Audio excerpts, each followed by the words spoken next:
Is this thing on? Hello? Hello? Whatever.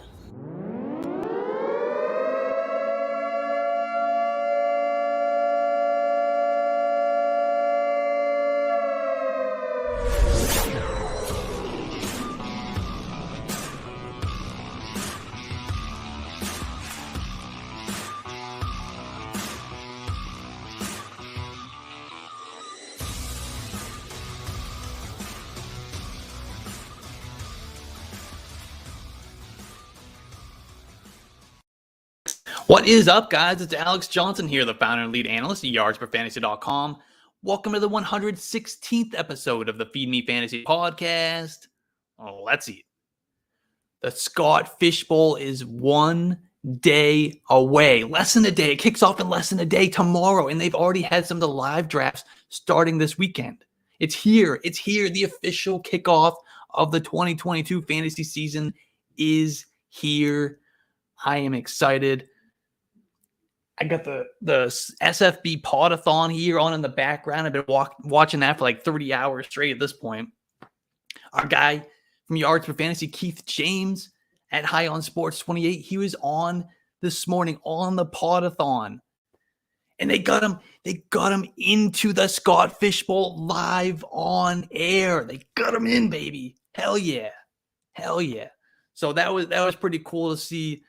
For the first time, a representative from Yards for Fantasy on the SFB Podathon. We were lucky enough to be able to sponsor that segment as well as another segment last night. This is a 36-hour live event. These guys have been going for 36 hours.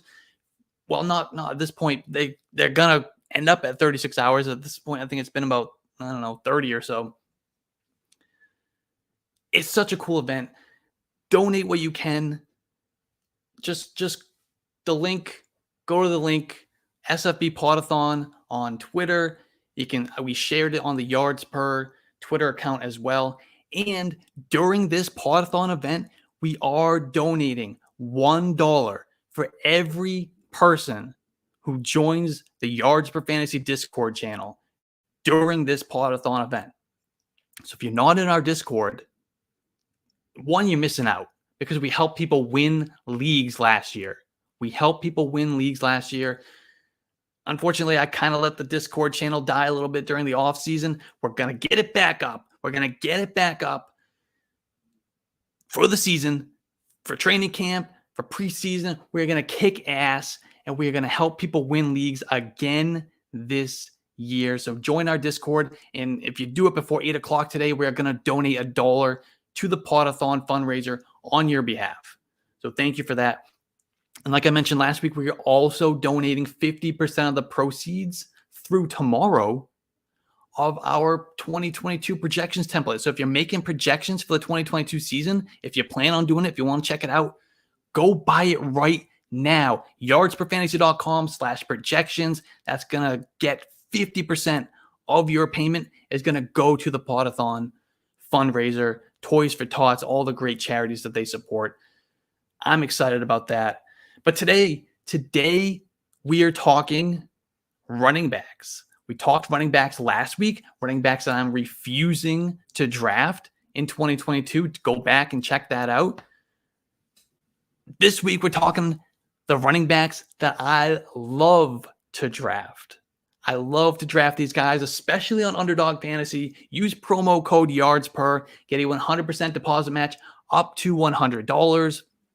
Get drafting. The season is almost here. Like I said, the Scott Fish Bowl is the official kickoff of fantasy football season. That's starting tomorrow.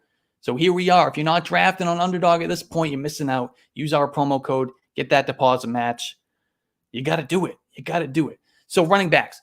Aaron Jones is I love drafting Aaron Jones this year. Okay. I love drafting Aaron Jones this year. I talked about him briefly at the beginning of one of the episodes a few weeks ago. We're going to go a little bit more in depth. I mean, can this guy be like Austin Eckler, Christian McCaffrey? Like, I'm telling you, hear me out. Jones has always excelled as a pass catcher, right? He's always done that. He's averaged 49 receptions per season over the last 3 years. He was 7th among running backs in targets in 2021 and 10th in target share with 12.9%. We all know Davante Adams is no longer in Green Bay, and the Packers did very little to replace him. That's going to open up more opportunities for other pass catchers in the offense to take a larger piece of the target share pie. But what if a big chunk of that work goes to Jones rather than the raw second-round rookie Christian Watson or the washed-up Sammy Watkins? There isn't a whole lot of juice left to squeeze out of the Allen Lazard talent either. Like, I think this guy is pretty much peaked. I do like Lazard this year. He's going to be the wide receiver one there, but this isn't like this mega target volume guy that's going to have this massive breakout season. This is probably going to be the best year of his career. It's probably going to be like 950 yards and 6 touchdowns or something. But we know Jones is good. We know Jones is good. I mean, in the receiving game, he's excellent. He's excellent in the receiving game. We also know that Aaron Rodgers has leaned on Aaron Jones in the past when Davante Adams isn't in the lineup. In fact, during his career when Adams is out, Jones has averaged an additional 8 fantasy points per game. 8 more fantasy points per game when Davante Adams isn't in the lineup. He sees an extra 2 targets, 2 receptions, more than 40 additional receiving yards, and nearly an extra half a touchdown. That's per game. And if we extrapolate his non-Adams games to a full season, Jones's pace would equal out to 100 targets, 76 receptions, 824 receiving yards, and 8 touchdowns. That's a solid season for a wide receiver. Never mind a guy who's taken 175 plus carries as well. Of course, the extrapolation game is a dangerous one to play. I get that. But it at least helps us visualize the impact Adams being out of the lineup can have. Let's address the A.J. Dillon factor. I know you're screaming, what about A.J. Dillon? What about A.J. Dillon? If Jones is seeing career highs in the receiving game, Dillon's presence will have a minimal impact on Jones's fantasy output. Dillon's going to take those between the 20s grinder back carries. He'll eat up the tough yards. That's what he did last season too. Dillon saw a stacked front on nearly 10% of his carries compared to Jones's 3.5% per playerprofiler.com. That's actually going to help Jones stay fresh, healthy, and on the field for the more valuable touches. Unfortunately, that will include some red zone work, but if we assume the Packers deployed these 2 backs similarly in that area as they did last year, it's going to be okay. It's going to be okay. It was an even split. Jones had 47 red zone touches, which ranked number 9 among all running backs, and 6 goal line carries, while Dillon saw 46 red zone touches, which ranked 12th, and 6 goal line carries as well. Jones has been an RB1 in each of the last 3 seasons.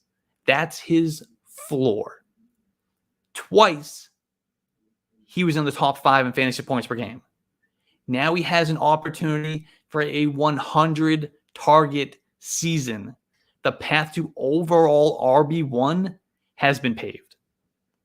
So I also love, for somewhat similar reasons, the receiving game. That's going to be the theme today.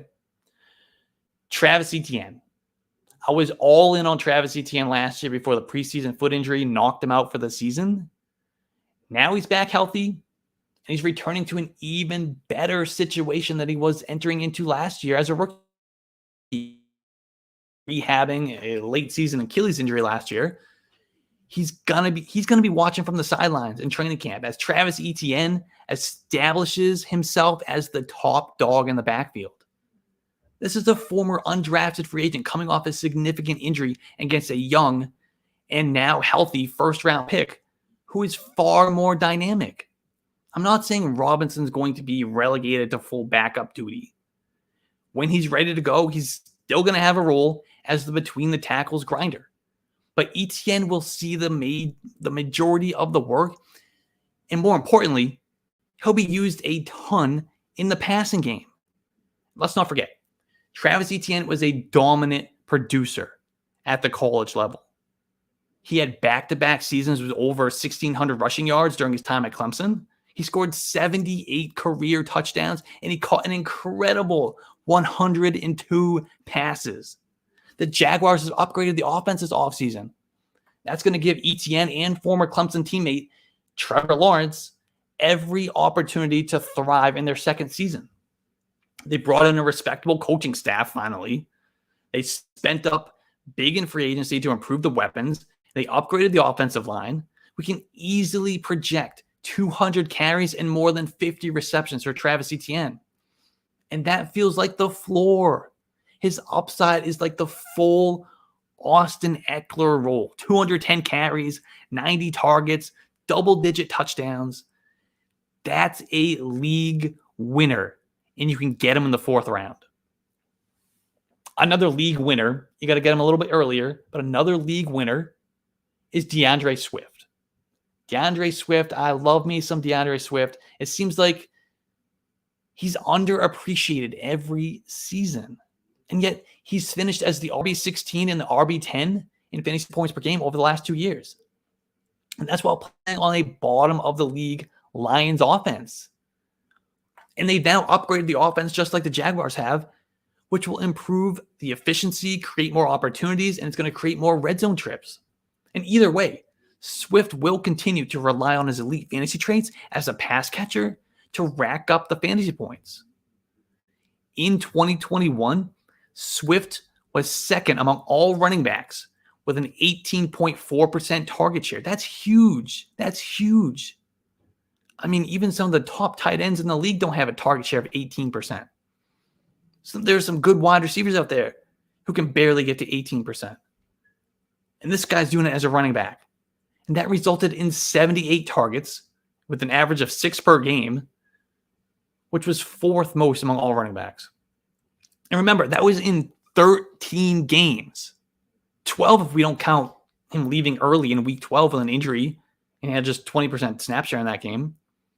And he was 5th in number of routes run with 23 per game, 297 total, and top 12 in weighted opportunities. And those are per playerprofiler.com, of course. We all know his receiving talent at this point. His biggest critics tend to go after his skills as a runner, because everybody knows he's a good receiver. But they're like, oh, what about running the football? He sucks running. He sucks as a runner. Well, to them, I would point to metrics like yards created per touch, in which he ranked number 1 last year, or breakaway run rate and evaded tackles per touch. He ranked top 15 in each. Swift has a chance to take 210 to 220 carries.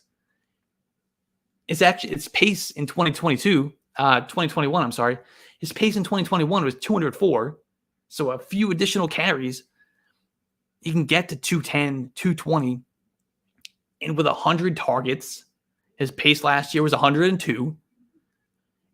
Topped with some additional red zone work and an improved offense, and the fantasy production will be through the roof. I'm happily taking him in the middle of the 2nd round with that upside. I love me some DeAndre Swift. I loved him last year. We were on here on TikTok last year, YouTube, screaming, you got to draft DeAndre Swift. And he paid off. I mean, if he hadn't missed those few games and offense was a little bit better, he would have been even better. And now they've got him healthy. They've got the better offense. So we're kind of talking some guys at the top of the draft, the first few rounds of the draft with Etienne, Aaron Jones, DeAndre Swift. Let's go a little bit deeper. Let's go to those middle or late rounds. Let's wrap it up with these last 2 guys. We're going to go like a middle round guy, and then we're going to do a late round guy. So my middle round guy, depends on what you consider middle round, I guess. Melvin Gordon. We all love Javonte Williams. There's no doubt about that, and there's no doubt about his talent. But as much as we want him to take a stranglehold of the Broncos backfield and become a top 5 running back in fantasy football, the reality is that Melvin Gordon is back. All right? He's back. We can't run from that and just wish Williams into a bell cow role. While splitting a backfield, Gordon operated as a high-end RB2. He finished 11th in rushing yards with 919 on 203 carries, and he scored 10 touchdowns. Gordon showed that even in the later years of his career, he still has the juice. He was top 10 in both evaded tackles and evaded tackles per touch per player profiler. The Broncos utilized him a bunch in the red zone, resulting in finishing top 12 in red zone touches. And now he's in an upgraded offense with Russell Wilson at quarterback and an offensive-minded head coach.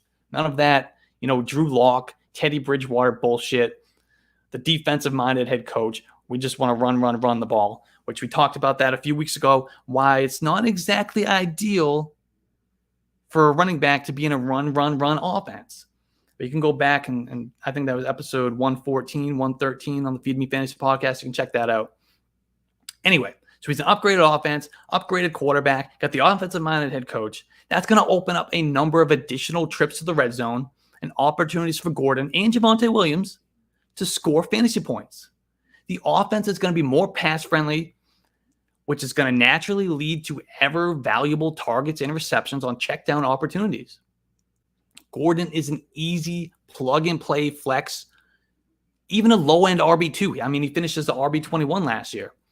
So if you're looking to draft a running back a little bit later on, you want to wait on the position a little bit to draft your second running back or even doing a zero RB, Melvin Gordon is a fantastic target. So he's got that floor. He's going to, just out of the box, he's going to be solid for you. On top of that, and this is why I love drafting Melvin Gordon so much, on top of that, he has top 12 upside if anything happens to Javonte Williams. Just imagine in this new Broncos offense, not talking about last year's Broncos offense, we're talking about the new Broncos offense, which is going to be one of the top 10 offenses in the league. Now you got this guy who's going to have a stranglehold of the backfield. If anything happens to Javonte Williams, this is a guy who's going to be a league winner if that happens. He's an easy pick at ADP on Underdog and all other platforms. So let's wrap it up with a late round guy. That's Rachaad White. I love me some Rachaad White in Dynasty. I've been drafting him on Best Ball. I'm going to draft him in my seasonal leagues. In the more shallower leagues, I'm going to have my eye on him on the waiver wire. He's going to be a priority ad at some point because there are going to be leagues where he's going to be dropped. There's going to be leagues where he's going to be dropped, where he's going to go undrafted. He's going to be that waiver wire king if anything happens to Fournette. But anyway, I love drafting Fournette. Don't get me wrong. I absolutely love drafting Fournette. He could have easily made this list. He could have absolutely made this list. But for the same reasons I love Fournette, I'm drafting a ton of Rachaad White. At 214 pounds, White is an explosive athlete. He's got sub 4.5 speed. And on top of that, his receiving profile is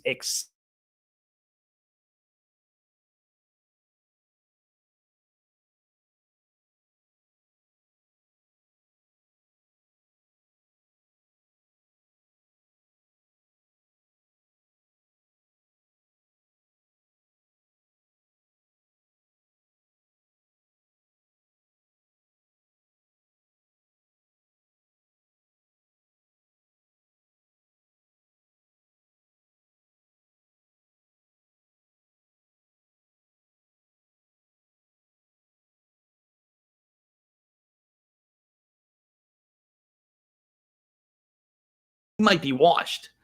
Ronald Jones is gone. And yes, I understand we're talking about a backup, but he's behind a 27-year-old at the most injury-prone position in the game. If anything happens to Fournette, White has league-winning upside. So that's my 5 running backs for today. Scott Fishbowl, I got to get back to the podathon over here. You can't see it on TikTok. I think you can see it in the background on YouTube. I'm excited for my Scott Fishbowl. Draft is kickoff tomorrow. I'm picking in the Worcester division. Picking 11th. Worcester, Massachusetts. By the way, I live in Massachusetts, so I figured that would be a great division to join. Picking 11th. I got my guy Jax Falcone picking right behind me at the 12, so that's going to be a fucking battle at the turn all damn draft. It's going to be a freaking snipe fest. I already know it.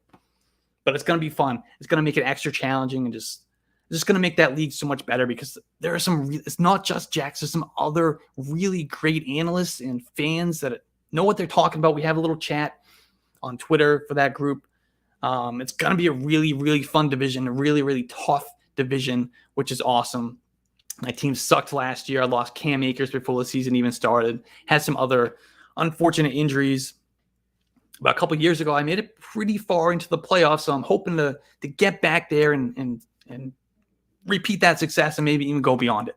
So I'm excited about that draft. I think next week, because usually the last couple of years I've done an episode kind of just going through my draft, breaking down my thought process on each pick, and I think it's a fun episode to do it. So I think we'll do that next week. But anyway, that's the wrap up of this one. Thank you guys so much for tuning in. I love you all. Check out next week's episode. Check out yardsforfantasy.com. We got a draft kit dropping this week. Draft kit is going to drop this week. I'm excited about that. Check us out, yardsforfantasy.com. Thanks, guys.